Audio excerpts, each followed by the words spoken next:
만만하게 보이지 않으려면 착한 척 하지 마라. 당신은 회의가 끝나고 나서야 분노합니다. 그 순간엔 그저 웃으며 괜찮아요라고 말했습니다.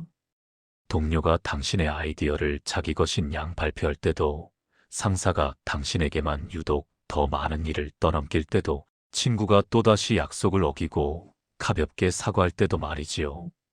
그런데 집으로 돌아오는 길, 지하철 안에서 갑자기 가슴이 답답해집니다. 왜 나는 그때 아무 말도 하지 못했을까? 되새김질이 시작됩니다. 했어야 할 말들이 머릿속에서 맴돕니다. 그건 제 아이디어인데요. 저만 이렇게 일이 많은 것 같은데요. 이번이 세 번째예요. 이제야 또렷해지는 문장들. 하지만 이미 늦었습니다. 당신은 스스로에게 묻습니다. 나는 왜 이렇게 만만한 사람이 되었을까? 착한 사람이고 싶었을 뿐입니다.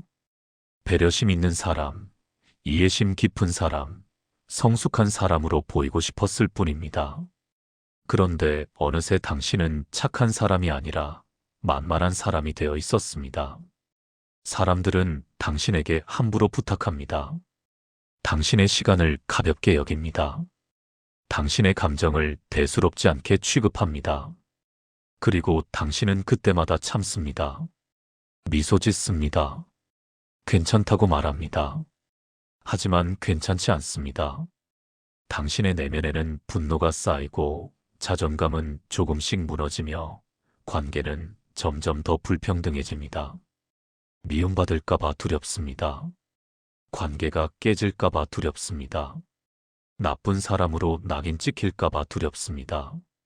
그래서 당신은 오늘도 경계를 허물고 또다시 내라고 대답하며 스스로를 조금씩 지워갑니다. 하지만 이제 질문해야 합니다. 착하게 사는 것과 만만하게 사는 것, 그 사이의 선을 당신은 정확히 알고 있습니까? 사람들은 착각합니다. 만만하게 보이는 이유가 너무 착해서라고 생각합니다. 하지만 진실은 다릅니다. 당신이 만만한 이유는 착해서가 아니라 두려워서입니다. 심리학에서는 이를 거절 불안이라 부릅니다. 거절당하는 것에 대한 과도한 두려움, 타인의 부정적 평가에 대한 극심한 민감성, 이것이 당신을 만만하게 만드는 진짜 이유입니다. 당신은 노라고 말하는 순간 관계가 끊어질 것이라 믿습니다. 경계를 세우는 순간 이기적인 사람이 될 것이라 믿습니다. 자신의 불편함을 표현하는 순간 예민한 사람으로 낙인 찍힐 것이라 믿습니다. 하지만 이것은 착각입니다. 실제로 심리학 연구들은 정반대의 결과를 보여줍니다. 명확한 경계를 가진 사람이 오히려 더 건강한 관계를 맺습니다. 자신의 한계를 분명히 아는 사람이 더 존중받습니다. 당신이 만만한 또 다른 이유는 보상 심리 때문입니다. 당신은 무의식적으로 기대합니다. 내가 이렇게 잘해주면 상대방도 나를 잘 대해줄 거야. 일종의 거래입니다. 친절이라는 화폐를 먼저 지불하고 존중이라는 보상을 기다리는 것이지요. 하지만 세상은 그렇게 작동하지 않습니다. 사람들은 대가 없이 주어진 것의 가치를 낮게 평가합니다. 당신이 아무런 대가 없이, 아무런 조건 없이 친절을 베풀수록 사람들은 그것을 당연하게 여깁니다. 더 깊이 들어가 봅시다. 당신이 만만한 진짜 이유는 자기 정체성의 혼란 때문입니다. 당신은 착한 사람이라는 정체성에 집착합니다. 어쩌면 어린 시절부터 그렇게 길들여졌을지도 모릅니다. 착하지? 그래, 우리 아이는 순하고 말 잘 듣네. 이런 칭찬을 들으며 자랐습니다. 그래서 당신은 착함을 자신의 존재 가치로 내면화했습니다. 착하지 않으면 사랑받지 못한다고 믿게 되었습니다. 이것이 조건부 자존감입니다. 타인의 인정을 받을 때만 자신을 가치 있다고 느끼는 상태, 타인의 기분을 맞춰줄 때만 존재의 의미를 찾는 상태. 결국 당신의 착함은 진짜 선의가 아닙니다. 불안을 관리하기 위한 전략입니다. 거절당하지 않기 위한 방어기제입니다. 진정한 친절은 선택에서 나옵니다. 하지만 당신의 친절은 두려움에서 나옵니다. 그래서 사람들은 느낍니다. 당신의 예스에는 진심이 없다는 것을, 당신의 미소 뒤에는 억지가 있다는 것을, 그리고 바로 그 순간 당신은 만만해집니다. 고대 로마의 황제이자 철학자였던 마르쿠스 아우렐리우스는 그의 명상록에서 이렇게 말했습니다. 타인의 영혼 안으로 들어가 보라. 그리고 타인이 당신의 영혼 안으로 들어오지 못하게 하라. 깊이 음미해야 할 문장입니다. 아우렐리우스는 공감과 침입의 차이를 정확히 알고 있었습니다. 타인을 이해하되 타인이 당신의 내면을 함부로 침범하게 해서는 안 된다는 것. 이것이 스토아 철학의 핵심입니다. 당신이 만만한 이유는 이 경계가 무너졌기 때문입니다. 타인의 감정이 당신의 감정이 되어버렸습니다. 타인의 문제가 당신의 책임이 되어버렸습니다. 타인의 기분이 당신의 의무가 되어버렸습니다. 아우렐리우스는 분명히 말합니다. 당신이 통제할 수 있는 것은 오직 당신의 생각과 행동뿐이다. 타인의 평가, 타인의 감정, 타인의 반응은 당신의 통제 밖입니다. 그런데 당신은 통제할 수 없는 것을 통제하려 애쓰며 스스로를 지쳐 쓰러뜨립니다. 이제 프리드리히 니체의 목소리를 들어봅시다. 니체는 선악의 저편에서 동정은 약자의 덕목이라고 날카롭게 지적했습니다. 이 문장을 오해해서는 안 됩니다. 니체가 냉혹함을 옹호한 것이 아닙니다. 그가 비판한 것은 자기 파괴적인 동정입니다. 니체는 말합니다. 타인의 고통에 과도하게 공감하는 자는 결국 자신의 생명력을 잃는다. 당신을 보십시오. 타인의 부탁을 거절하지 못해 자신의 시간을 잃습니다. 타인의 감정을 책임지려다 자신의 감정을 억압합니다. 타인을 돕는다는 명목으로 자신을 희생합니다. 이것이 니체가 말한 데카당스 데커던스, 즉 생명력의 쇠퇴입니다. 진정한 힘은 선택할 수 있는 능력에서 나옵니다. 노라고 말할 수 있는 사람만이 진정으로 예스라고 말할 수 있습니다. 경계를 세울 수 있는 사람만이 진정한 연결을 만들 수 있습니다. 니체는 차라투스트라는 이렇게 말했다에서 이렇게 선언합니다. 나는 당신에게 이웃 사랑을 가르치지 않는다. 나는 당신에게 먼 곳에 있는 자에 대한 사랑을 가르친다. 무슨 뜻일까요? 가까이 있다는 이유만으로, 요구한다는 이유만으로 무조건 응답하는 것은 진정한 사랑이 아닙니다. 그것은 나약함입니다. 진정한 사랑은 거리를 전제합니다. 각자의 영역을 존중하는 사랑, 서로의 자유를 침해하지 않는 사랑. 당신이 만만한 이유는 이 거리가 없기 때문입니다. 이제 동양으로 시선을 돌려봅시다. 조선 후기의 대학자 정양용은 목민심서에서 관우지덕을 말했습니다. 너그럽고 후덕한 덕목. 하지만 정양용은 동시에 위험 없는 너그러움은 무질서를 낳는다고 경고했습니다. 주목해야 할 대목입니다. 정양용은 친절과 위험이 함께 있어야 한다고 본 것입니다. 친절하되 만만하지 않은 상태, 너그럽되 함부로 대할 수 없는 품격. 이것이 진정한 덕목입니다. 정양용은 말합니다. 권위는 폭력에서 나오지 않는다. 일관성에서 나온다. 당신에게 위험이 없는 이유는 일관성이 없기 때문입니다. 어제는 괜찮다고 했다가 오늘은 불편하다고 합니다. 어떤 사람에게는 단호하다가 다른 사람에게는 물러섭니다.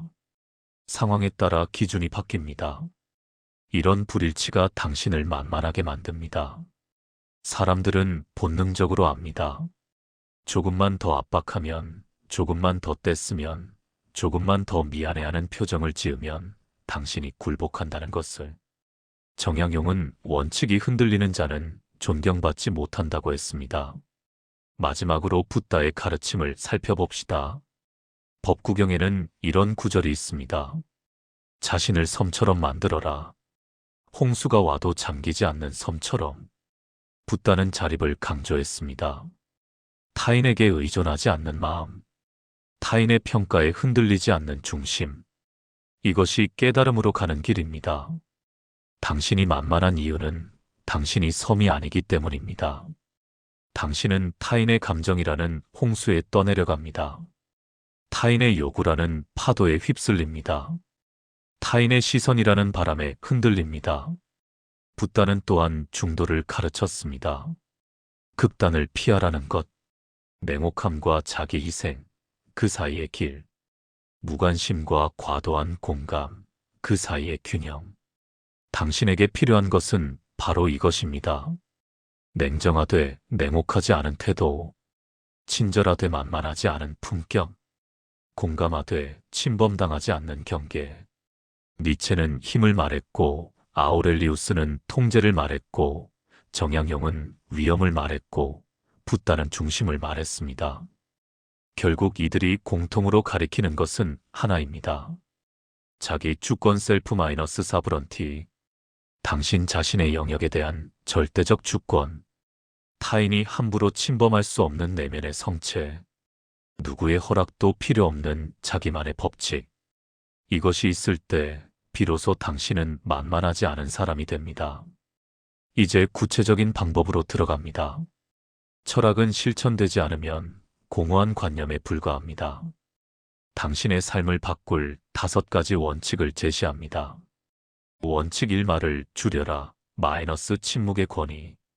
만만한 사람은 많이 설명합니다. 아, 그게 아니라 제가 원래 이런 사람이 아닌데 이유가 있어서 그런 거였어요. 변명처럼 들립니다. 당신이 많이 말할수록 사람들은 당신의 경계를 더 쉽게 무너뜨립니다. 강한 사람은 적게 말합니다. 안 됩니다. 불가능합니다. 그건 제 선택이 아닙니다. 끝입니다. 더 이상의 설명이 없습니다. 이유를 대지 않습니다. 정당화하지 않습니다. 그저 사실을 말할 뿐입니다. 심리학자들은 이를 JAD의 법칙이라 부릅니다. 저스터파이 정당화, 악의 논쟁, 디펜드 방어, EXPLAIN 설명을 하지 말라는 것입니다. 당신이 거절할 때 이유를 댈 필요가 없습니다. 바빠서요라고 말하는 순간 상대는 그럼 언제 시간 나세요? 라고 묻습니다. 피곤해서요라고 말하는 순간 상대는 조금만요. 금방 끝나요라고 압박합니다. 이유는 협상의 여지를 만듭니다. 침묵은 최종 결정을 의미합니다. 물론 처음엔 어색할 것입니다. 짧게 대답하고 침묵하는 것이 무례하게 느껴질 수도 있습니다. 하지만 기억하십시오. 간결함은 무례함이 아닙니다. 오히려 명확함입니다. 연습하십시오. 이번 주말에 좀 도와줄 수 있어? 안 됩니다. 끝. 왜요? 무슨 일 있어요? 개인적인 이유입니다. 끝. 더 이상 말하지 마십시오. 불편한 침묵을 견디십시오. 그 침묵이 당신의 경계를 지킵니다.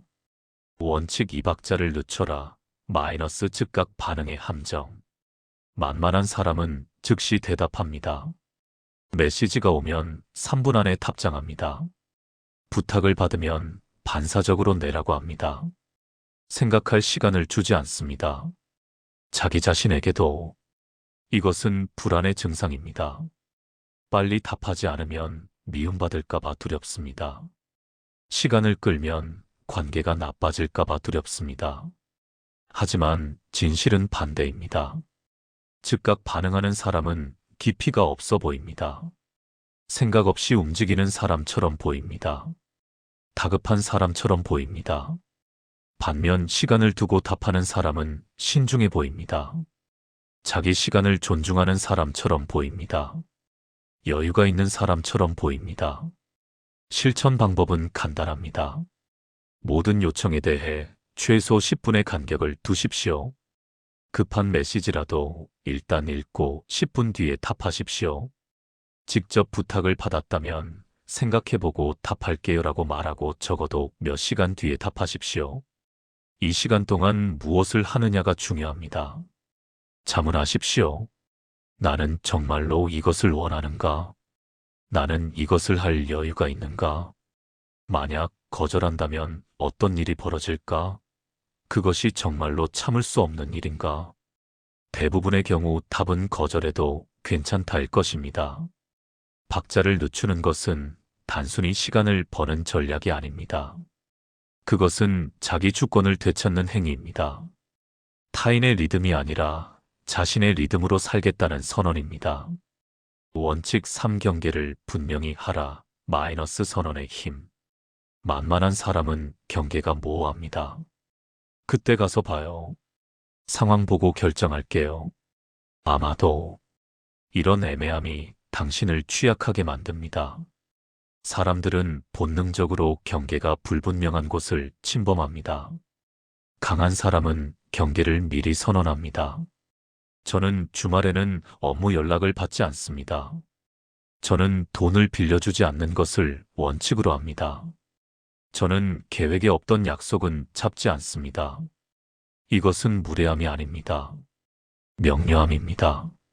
사람들은 당신의 경계를 알 때 오히려 편안해합니다. 어디까지 가능하고 어디서부터 불가능한지 명확히 알기 때문입니다. 추측할 필요가 없습니다. 시험할 필요가 없습니다. 경계를 선언할 때 중요한 것은 비인격적으로 말하는 것입니다. 당신은 너무 자주 부탁해요라고 말하면 공격처럼 들립니다. 하지만 저는 일주일에 한 번 이상 개인적인 부탁을 들어주지 않습니다라고 말하면 원칙처럼 들립니다. 차이가 보입니까? 전자는 상대방을 겨냥합니다. 후자는 당신의 기준을 제시합니다. 경계는 벽이 아닙니다. 문입니다.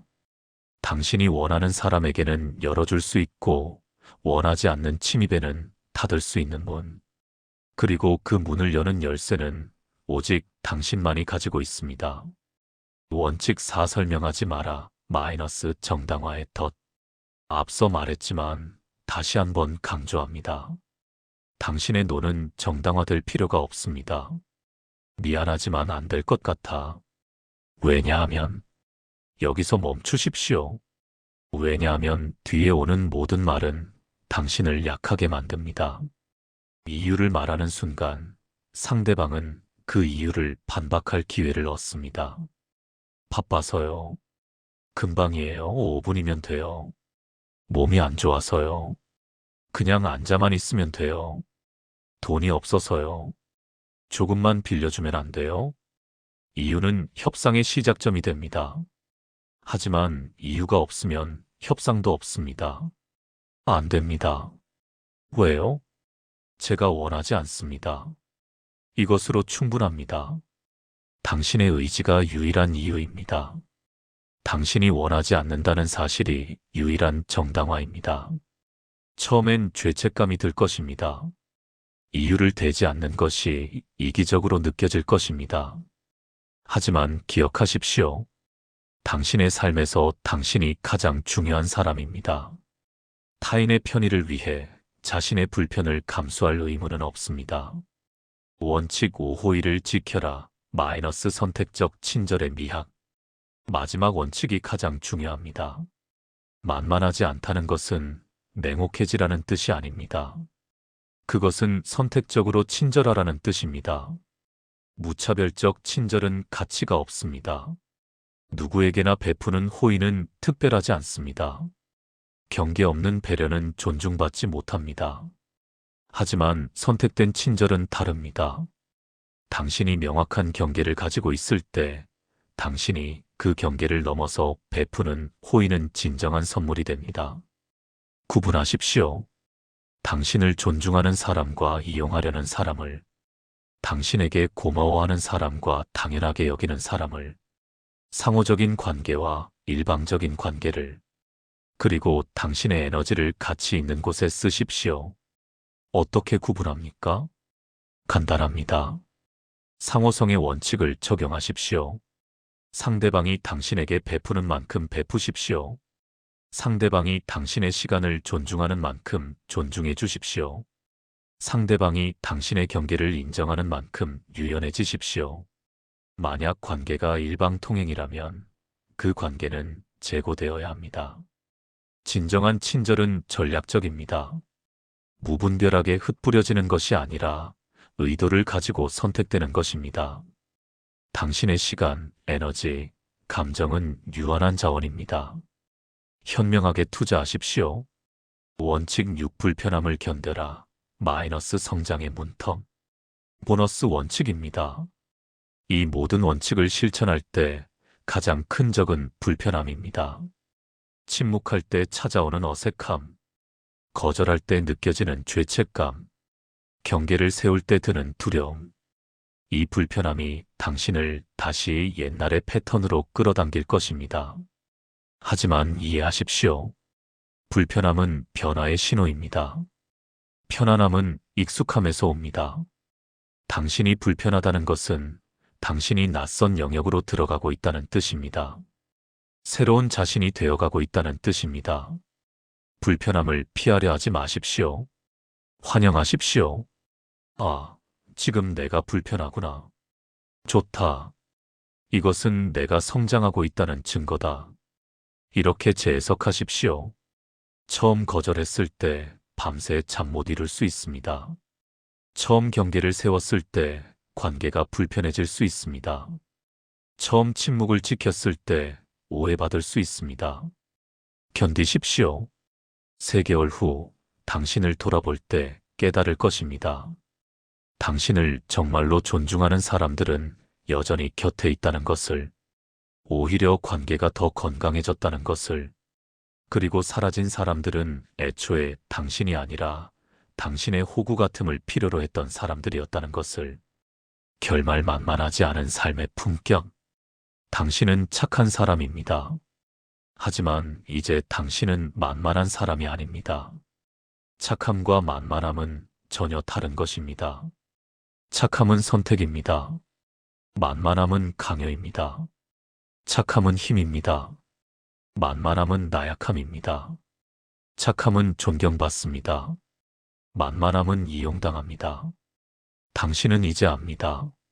말을 줄이는 것이 냉담함이 아니라 명료함이라는 것을, 박자를 늦추는 것이 무관심이 아니라 신중함이라는 것을, 경계를 세우는 것이 이기심이 아니라 자기 존중이라는 것을, 설명하지 않는 것이 무례함이 아니라 주권이라는 것을, 선택적 친절이 차별이 아니라 지혜라는 것을.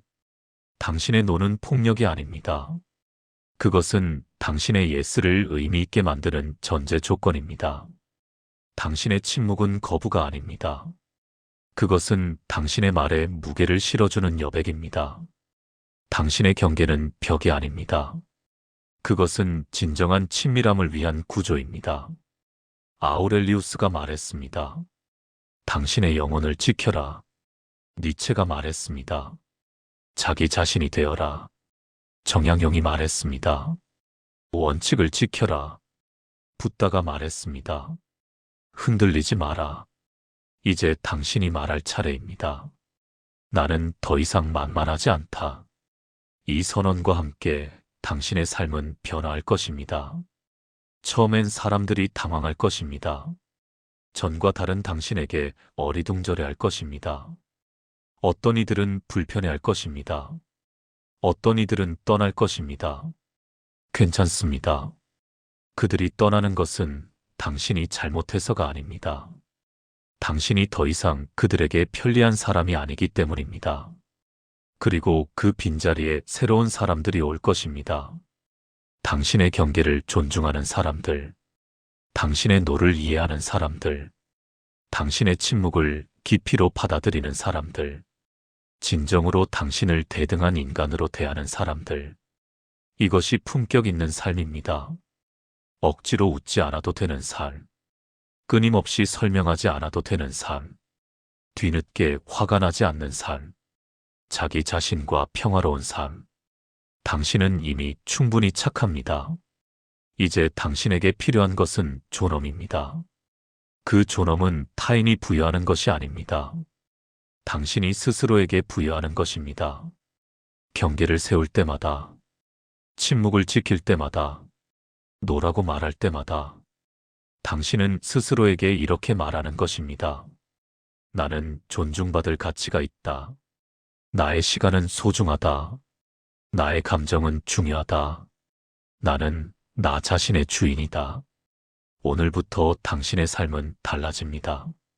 만만하지 않은, 하지만 여전히 아름다운 삶. 단호하지만 여전히 따뜻한 삶. 경계가 있지만 여전히 열려있는 삶. 이것이 당신이 살아갈 삶입니다. 그리고 마지막 질문을 던집니다. 당신은 지금 이 순간 누구의 기분을 맞추고 있습니까? 당신 자신의 기분입니까? 아니면 타인의 기분입니까? 생각해 보십시오. 그리고 선택하십시오. 당신의 삶은 당신의 것입니다. 이 이야기가 당신의 마음에 닿았다면 구독과 좋아요로 응원해 주세요. 당신의 작은 선택이 더 많은 사람들에게 존엄 있는 삶의 가능성을 전할 수 있습니다.